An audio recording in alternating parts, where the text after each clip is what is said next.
بسم اللہ الرحمن الرحیم۔ السلام علیکم۔ ہم 3 لڑکیوں کی سعودیہ میں جدہ ایئرپورٹ پر جاب لگ گئی۔ سچا واقعہ ہمیں ویزا اور ٹکٹ کمپنی کی طرف سے ملا تھا۔ جب ہم وہاں پہنچی تو سب سے پہلے ہمیں عمرہ کروایا گیا۔ ہمارا مینیجر ہمیں جدہ ایئرپورٹ پر لے آیا۔ میری تنخواہ پاکستانی 4 لاکھ تھی۔ ہم بہت خوش تھیں، مگر وہاں پر مجھ سے ایک ایسا کام کروایا جاتا کہ میری روح لرز جاتی۔ میں چیختی رہتی، مگر جدہ ایئرپورٹ پر مجھ سے میرا نام لاریب ہے۔ میں بچپن سے ہی بہت زیادہ خوبصورت تھی، مگر میری بدقسمتی یہ تھی کہ میں بڑی بہن تھی اور میرے والد صاحب دنیا میں نہیں تھے۔ میرا کوئی بھائی بھی نہیں تھا۔ گھر کو میں ہی چلاتی تھی۔ میں نے BA کرنے کے بعد ٹیچر کی جاب کر لی تھی۔ جس اسکول میں میری جاب لگی تھی وہ ایک پرائیویٹ اسکول تھا۔ وہاں بچوں کے ساتھ بہت ہی مگر ماری کرنا پڑتی تھی، مگر کبھی کسی بچے کو ڈانٹ دیتی تو اس کے والدین اگلے روز اسکول آ جاتے اور پرنسپل سے میری شکایت کرتے۔ مجھے بہت باتیں سننا پڑتی تھیں۔ اسی نوکری سے بھی میرا گھر ٹھیک نہیں چل رہا تھا، کیونکہ میری 4 بہنیں تھیں اور جس میں سے ایک بہن کی منگنی کر دی گئی تھی۔ اب وہ لوگ کہتے تھے کہ ہم نے بارات لے کر آنا ہے، لیکن ابھی تک ہماری تیاری 5% بھی نہیں ہوئی تھی۔ امی کہتی تھی کہ سب کچھ کیسے ہوگا، ہمارے گھر سے تو گھر کے خرچے ہی پورے نہیں ہوتے۔ میری تنخواہ کے جو بھی پیسے آتے وہ گھر کے خرچ میں چلے جاتے۔ اب بہن کی شادی کے لیے میں پیسے کہاں سے لاتی؟ بہن کہتی تھی کہ میں نے شادی نہیں کرنی، ان لوگوں کو منع کر دیتے ہیں، وہ ابھی ہماری مجبوری نہیں سمجھ رہے تو بعد میں بھی جہیز کے نام پر ذلیل کریں گے۔ لیکن امی کہتی تھی کہ سارا زمانہ ایک جیسا نہیں ہے۔ میں ادھر ادھر آن لائن جاب کے لیے اپلائی کرتی رہتی تھی۔ میں اپنی طرف سے پوری کوشش کرتی تھی کہ کہیں سے مجھے کوئی بہتر نوکری مل جائے۔ پھر ایک دن بہن کے سسرال والوں نے کہہ دیا کہ آپ لوگوں نے شادی نہیں کرنی تو منگنی توڑ دو، ہمارے بیٹے کو کیوں بٹھا رکھا ہے؟ اس بات سے میں بہت ہی پریشان تھی اور آفس میں بھی بیٹھی تھی کہ جب مجھے ایک کمپنی کی طرف سے ای میل آئی۔ کچھ دن پہلے ہی میں نے سعودی عرب جدہ ایئرپورٹ پر جاب کے لیے اپلائی کیا تھا اور یہ میل وہی سے آئی تھی۔ کہہ رہے تھے کہ آپ ہمارے کرائیٹیریا پر پوری اتری ہیں، ہم آپ کے لیے ویزا اور ٹکٹ خود بھیجیں گے، آپ ہماری کمپنی میں آ کر کام کریں۔ سب سے پہلے آپ کو عمرہ کروایا جائے گا اور پھر جدہ ایئرپورٹ پر آپ کو رہنے کی جگہ اور کھانا بھی فراہم کیا جائے گا۔ جب میں نے ان کی تنخواہ دیکھی تو میرے ہوش اڑ گئے۔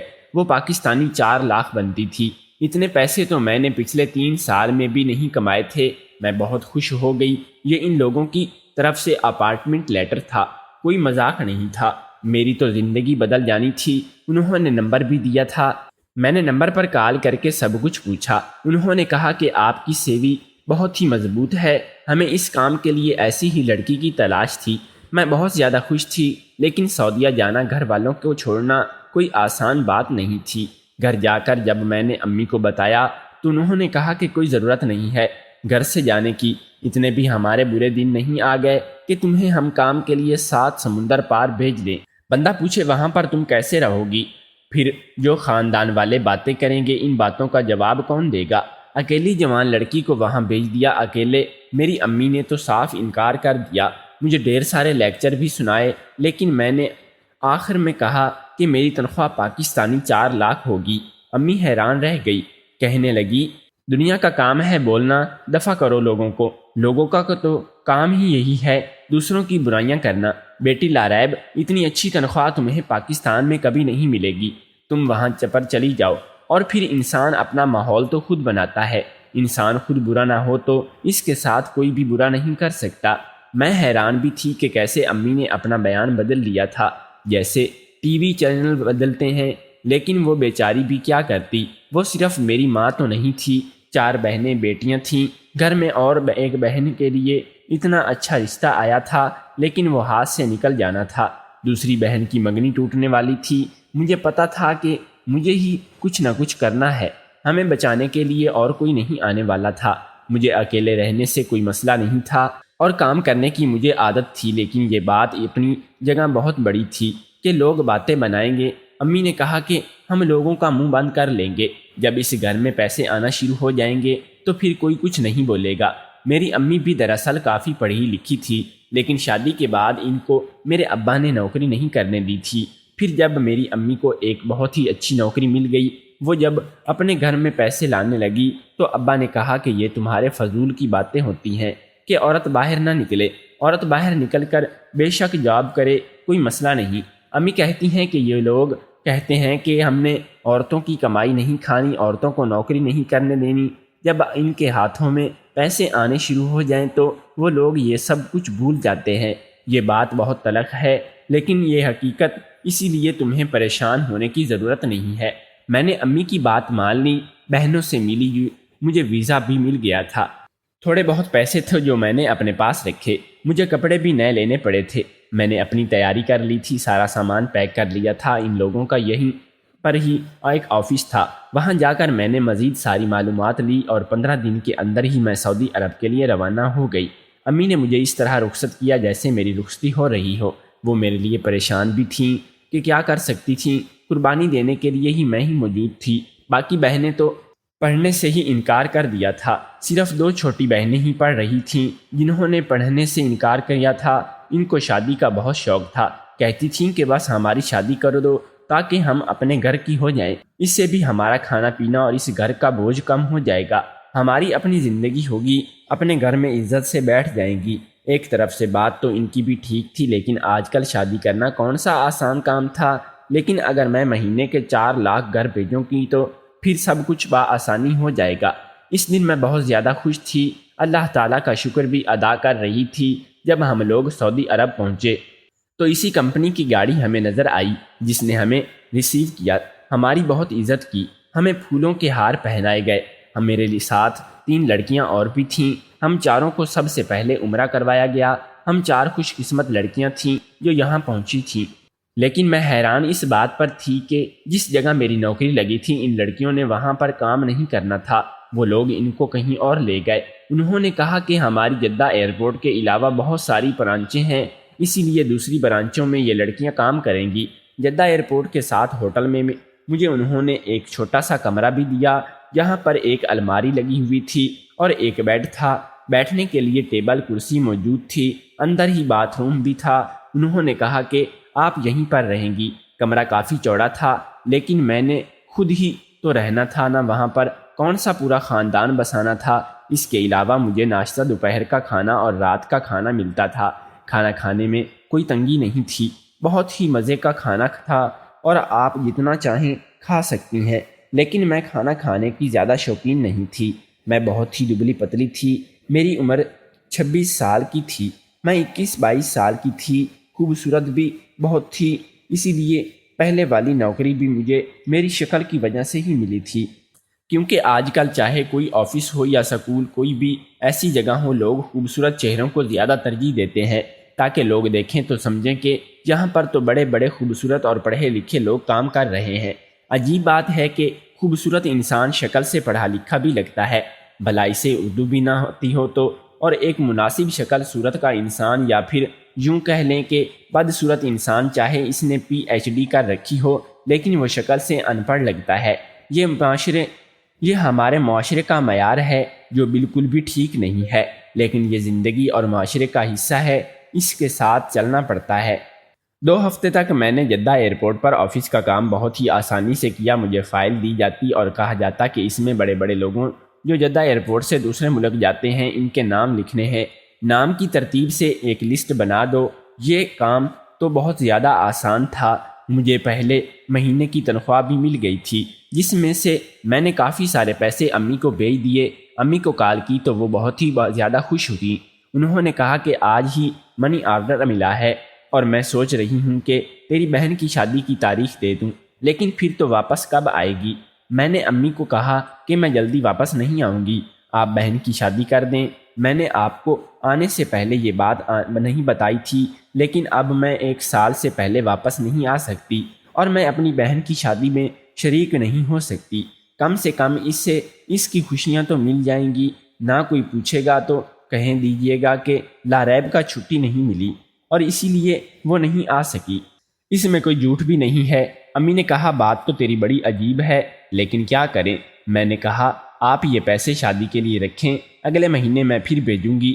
آپ لڑکے والوں کو 2 مہینے کی تاریخ دے دیں، 8 لاکھ کے اندر اچھی بڑی شادی ہو سکتی ہے۔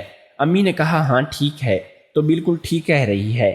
بہن بھی بہت خوش تھی اور ماں بھی، لیکن پھر اچانک سے آفس والوں نے کہا کہ آپ کا تبادلہ دوسری جگہ کر دیا گیا ہے۔ میں نے کہا کہ کیا مجھ سے کوئی غلطی ہو گئی؟ تو انہوں نے کہا نہیں، آپ کام بہت اچھا کر رہی تھیں، وہاں پر کام زیادہ ہوتا ہے، اسی لیے سوچ رہے ہیں کہ آپ کو وہاں بھیج دیں، اور آپ کی تنخواہ بھی وہاں جا کر 5 لاکھ پاکستانی ہو جائے گی۔ میں تو خوشی سے نہال ہو گئی تھی، میں نے سوچا کہ یہ تو میری ہی قسمت کھل گئی ہے، شاید میری مانگی ہوئی ساری دعائیں آج قبول ہو گئی ہیں۔ میں نے کہا ٹھیک ہے، مجھے کوئی مسئلہ نہیں ہے۔ میں دوسری برانچ میں چلی گئی، لیکن حیرانگی کی بات یہ تھی کہ یہ جگہ آفس جیسی نہیں لگ رہی تھی۔ خیر، مجھے ایک کمرہ دکھایا گیا اور یہ بہت ہی زیادہ گندا تھا، اس کے بستر سے بدبو آ رہی تھی۔ اس کے علاوہ جو کھڑکیوں کے شیشے تھے ان میں سے کچھ دکھائی نہیں دیتا تھا کیونکہ ان کے اوپر مٹی لگی ہوئی تھی۔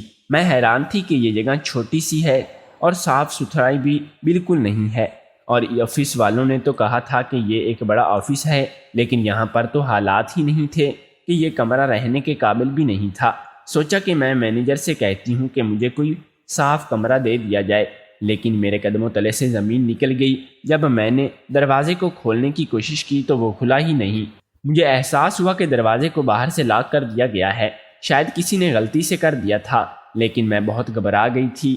میں نے دروازے پر دستک دینا شروع کر دی کہ میں یہاں پر ہوں، مجھے کھول دو۔ میرے دل کی دھڑکن بہت تیز ہو گئی تھی، مجھے بہت ڈر لگ رہا تھا، لیکن تھوڑی دیر کے بعد دروازہ باہر سے ہی کھلا اور ایک شخص آیا۔ میں نے کہا کہ مجھے یہاں پر کس نے بند کیا تھا؟ اس نے غلطی سے بند کر دیا ہوگا، آپ پریشان نہیں ہوں۔ میں نے کہا مجھے یہاں پر سے جانا ہے، تو اس نے اچانک سے مجھے 2 قدم پیچھے کیا، ہلکا سا دھکا دے کر دروازے کو بند کر کے لاک کر دیا۔ چابی اس نے اپنی جیب میں رکھ لی۔ میں نے کہا تم نے دروازہ کیوں بند کیا؟ میرا دل پوری طرح دھڑک رہا تھا، مجھے اپنے دل کی دھڑکن کانوں میں سنائی دے رہی تھی، ایسا لگتا تھا کہ میں مر جاؤں گی۔ مجھے سمجھ آ گئی تھی کہ میرے ساتھ کیا ہونے والا ہے۔ اس نے کہا کہ ہم لوگوں نے تمہارے مینیجر کو تمہاری قیمت ادا کی ہے اور میں اب اپنا منہ بند رکھوں۔ اس شخص نے مجھے دھکا دے کر گرا دیا اور اس کے بعد مجھ سے میری سب سے قیمتی چیز چھین لی۔ میرے ساتھ اتنا برا سلوک کیا کہ میں بتا نہیں سکتی۔ مجھے ابھی بھی یقین نہیں ہو رہا تھا کہ میرے ساتھ یہ سب کچھ کیا ہو گیا ہے، اور اس کا مطلب یہ سب لوگ جھوٹ بول رہے تھے۔ یہاں پر کسی بھی لڑکی کو نوکری کے لیے نہیں بلایا گیا تھا، سب کچھ جھوٹ تھا، یہ لوگ فراڈ تھے، اور اس طرح سے دوسرے ملک سے لڑکیوں کو غلط کام کروانے کے لیے بلایا جاتا تھا۔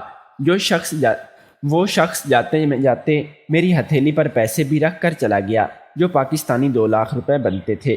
اس نے کہا کہ تمہاری قیمت تو میں نے باہر ادا کر دی تھی، لیکن تم اتنی خوبصورت ہو کہ میں تمہیں خوش ہو کر دے رہا ہوں۔ اگلے ہفتے میں دوبارہ آؤں گا، تمہارے پاس ہی آؤں گا۔ ویسے میرا نام شکیب ہے۔ مجھے اس کی باتیں سنائی نہیں دے رہی تھیں، میرے کانوں میں جیسے کسی نے گرم سیسا ڈال دیا تھا، اور میں اپنی حالت کو سنبھال کر بیٹھی تھی کہ ابھی 2 ہی گھنٹے گزرے تھے کہ ایک شخص کمرے میں داخل ہوا اور اس نے بھی وہی کیا۔ میری حالت تو ایسی تھی کہ دشمن کی حالت بھی ایسی نہ ہو۔ صبح ہوئی تو مجھے ایک عورت نے جگایا۔ اس نے کہا کہ یہ لو تمہاری آج کی کمائی۔ اس نے مجھے کچھ پیسے دیے۔ میں نے کہا کہ تم لوگ میرے ساتھ یہ سب کیوں کر رہے ہو؟ اس نے کہا تم جیسی پاگل لڑکیوں کے لیے ہی ہے تو یہ سب کچھ ہوتا ہے، جن کو پیسے کا لالچ ہوتا ہے۔ ایک آن لائن اپلیکیشن دیکھ کر کسی کی باتوں میں آ کر اپنا ملک چھوڑ کر یہاں آ گئی۔ تم سے زیادہ بے وقوف کون ہو سکتا ہے؟ تمہیں کیا لگتا ہے جدہ ایئرپورٹ پر تم جیسی لڑکیوں کو جاب دی جائے گی؟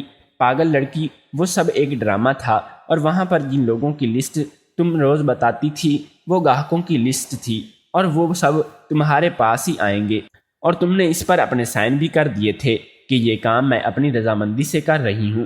لیکن فکر مت کرو، اتنے پیسے تمہیں مل جائیں گے کہ مہینے کے 4 سے 5 لاکھ بنا لو گی۔ اپنے خاندان والوں کو پیسے بھیج دینا اور کہنا کہ میں یہاں پر جدہ ایئرپورٹ پر نوکری کرتی ہوں، وہاں پر کسی کو پتہ نہیں چلے گا، وہ لوگ بھی خوش اور ہم بھی خوش، تمہارا کام بھی چلتا رہے گا۔ میں نے اس عورت کے منہ پر تھپڑ دے مارا۔ میں نے کہا کہ تم کتنے برے انسان ہو، تمہیں مرنے کے بعد دوزخ ملے گی۔ وہ ہنسنے لگی اور کہنے لگی کہ پہلے سے ہی دوزخ میں ہوں، اور آج تو نے میرے منہ پر تھپڑ مار دیا، اب دیکھنا تمہارے ساتھ بہت برا ہوگا۔ تم گھبرائی ہوئی ہو اسی لیے برداشت کر لیا، لیکن آئندہ ایسی حرکت کی تو یہ کلائنٹ جو آتے ہیں نا یہاں، جن کو میں اندر بھیجتی ہوں، اتنے آدمی اندر بھیجوں گی کہ 2 دن میں ہی تمہاری روح نکل جائے گی۔ مجھے اس عورت سے بہت ہی زیادہ خوف آیا، لیکن میں نے اس سے معافی نہیں مانگی۔ وہ چلی گئی اور اس کے بعد مجھے وہ لڑکیاں بھی وہیں نظر آئیں جو پاکستان سے میرے ساتھ آئی تھیں۔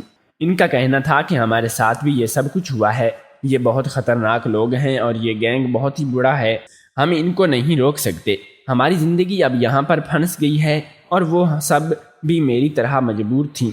پھر ایک نے کہا کہ اچھا ہے، گھر والوں کو تو پیسے مل جائیں گے، ہمارے ساتھ کیا ہو رہا ہے کسی کو کیا پتا، وہاں بھی تو 10,000 والی نوکری کے پیچھے ذلیل ہو رہے تھے، اور 2 ہفتے بعد انہوں نے ہم سے تمہارے گھر والوں کی بات کروائی، لیکن سپیکر آن کر کے، اور ایک خوفناک شکل کا آدمی بھی وہیں پر بیٹھا تھا۔ اس نے کہا کہ تم لوگ اپنے گھر والوں کو کہو گے کہ ہم یہاں پر بہت خوش ہیں تاکہ وہاں پر کوئی ہلچل نہ ہو، لیکن ہم سب نے اپنے گھر والوں سے جھوٹ بولا، ہمارے آنسو ہمارے حلق میں اٹک گئے تھے، زبان ساتھ نہیں دے رہی تھی، لیکن پھر بھی جھوٹ بولا اور کہا کہ ہم لوگ یہاں پر آفس میں کام کرتے ہیں، سب کچھ بالکل ٹھیک ہے، بہت اچھے لوگ ہیں، پردے کا انتظام ہے، ہم لوگ بالکل بھی کسی مسئلے میں نہیں ہیں۔ لیکن ایک لڑکی اپنے جذبات پر قابو نہ رکھ سکی اور اچانک سے کہہ دیا کہ میں بہت بڑی مشکل میں ہوں، لیکن ابھی اس کی بات پوری نہیں ہوئی تھی کہ فون کاٹ دیا گیا۔ لیکن اس کے بعد ہماری آنکھوں کے سامنے اس لڑکی کو اتنا مارا گیا کہ وہ بے ہوش ہو گئی، ہم بری ہر طرح سے ڈر گئے تھے۔ پہلے دن جو آدمی میرے کمرے میں آیا تھا وہ ہر دوسرے دن آتا، اس نے کہا کہ میں اس کو بہت اچھی لگتی ہوں، میں نے اس سے کہا کہ تم مجھے یہاں سے نکلوا سکتے ہو، اگر میں تمہیں اتنی اچھی لگتی ہوں تو تم میری مدد کرو۔ اس نے کہا کہ کیا تم یہ میرا کام اپنی مرضی سے نہیں کرتی؟ میں نے کہا کہ نہیں، پھر میں نے اپنے بارے میں سب کچھ بتا دیا، میں بہت مجبور ہوں۔ وہ روز میری مجبوری کی داستان سن لیتا، لیکن پھر بھی مجھ پر ظلم کر کے چلا جاتا۔ وہ میری مجبوری کے بارے میں جانتا تھا، پھر بھی فائدہ اٹھا رہا تھا۔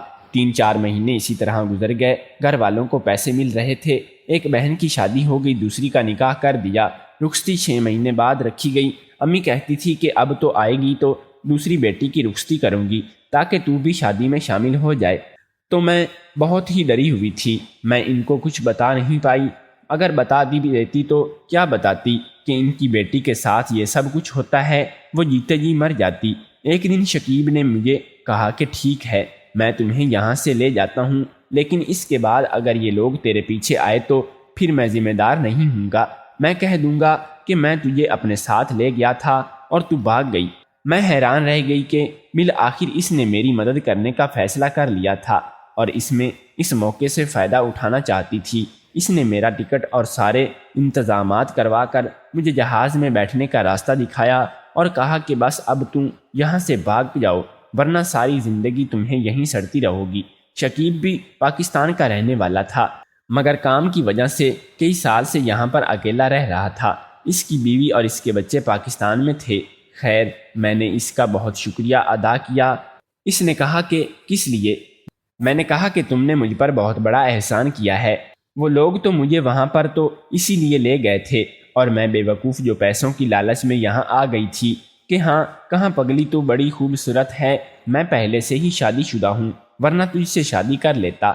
اور اس نے مجھے ایئرپورٹ کا راستہ دکھا دیا، خود ان لوگوں کو فون کر چلا کر کہنے لگا کہ وہ لڑکی تو بھاگ گئی ہے، مجھے باتھ روم میں جانے کا کہہ کر گئی تھی، پتہ نہیں کہاں چلی گئی۔ میں سوچ رہی تھی کہ ان لوگوں کو تو کوئی فرق نہیں پڑتا تھا، اگر ایک لڑکی بھاگ جائے گی اور انہیں مجھ جیسی بے وقوف اور مجبور لڑکیاں اور مل جانی تھیں۔